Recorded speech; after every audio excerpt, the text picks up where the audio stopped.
Baiklah murid-murid, selesai sudah tentang pentarifan kata kerja. Hari ini kita akan membuat satu tugasan baru, iaitu berdasarkan buku teks muka surat 182 dan 183.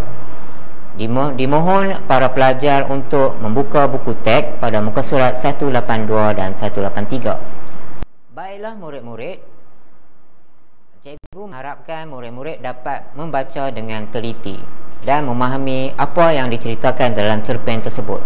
Tugasan kedua, murid-murid bolehlah membentuk kumpulan kecil dan membentuk satu kumpulan dan melantik seorang ketua untuk diberi tugasan. Okey, tahniah kerana anda telah berjaya menyiapkan kumpulan kecil tersebut.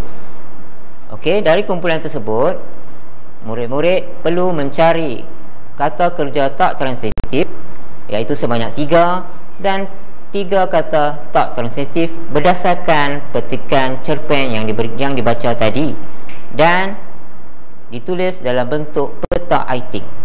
Murid-murid tahu peta iting? Tahu? Tahniah.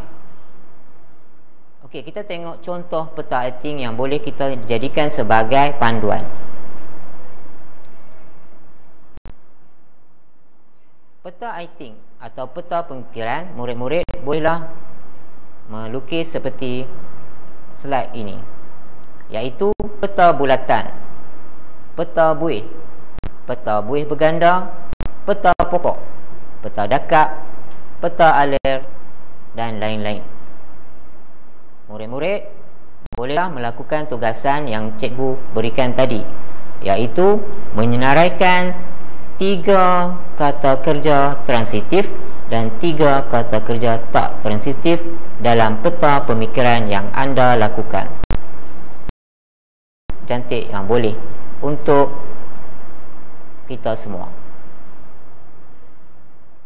Cikgu beri masa dalam masa 2 minit untuk menyenaraikan perkataan tersebut dalam peta pemikiran tersebut.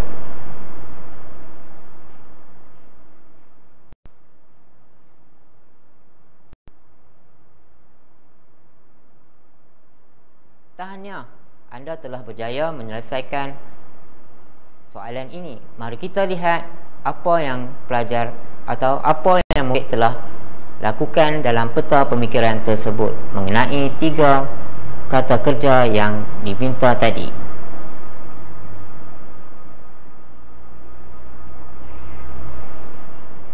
Tahniah kumpulan 1, anda telah memberikan 5 kata kerja transitif, iaitu makan, bermain, bersendirian, menjawab dan menyindari berdasarkan cerpen pedoman buat sahabat. Kita lihat pula hasil kerja 2, kumpulan 2. Tahniah, anda telah berjaya menjawab kata kerja tak transitif. Bermakna anda tahu tentang maksud kata kerja tak transitif, iaitu bersyukur, bersabar, berpuas hati, berbuat.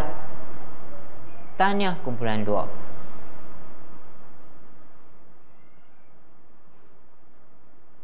Tahniah kumpulan 3, peta iting yang lain daripada sebentar tadi, iaitu kumpulan ini telah menyenaraikan kedua-dua kata kerja tak transitif dan kata kerja transitif, bermain, bersendirian, menjawab, menyindari.